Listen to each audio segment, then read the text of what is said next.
Bonjour.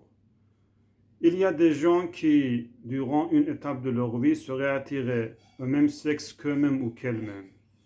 Ils doivent pouvoir résister contre cette tentation abominable.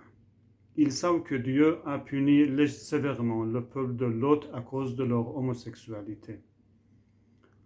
Rumi explique que le châtiment de Dieu par la pluie de pierre et la destruction représente l'effet inévitable des passions contre nature et de l'attachement excessif au désir charnel. Pour lui, ce n'est pas simplement une faute sociale, mais surtout une perversion de l'âme qui détourne l'homme de son essence spirituelle. Ainsi, le châtiment divin est l'extériorisation d'un désordre intérieur. Quand l'âme s'écarte de sa nature pure, elle attire sur elle-même la ruine.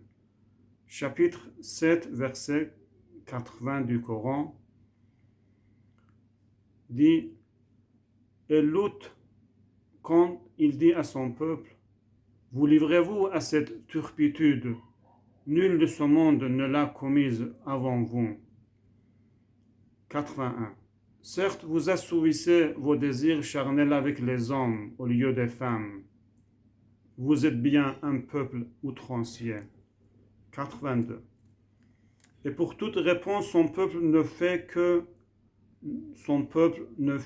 que dire « Expulsez-les de votre cité. » Ce sont des gens qui veulent se garder purs. 83. Nous l'avons sauvé, lui et sa famille, sauf sa femme, qui fut parmi les exterminés. 84. Et nous avons fait pleuvoir sur eux une pluie. Regarde donc ce que fut la fin des coupables. Rumi interprète donc le récit coranique comme un miroir spirituel.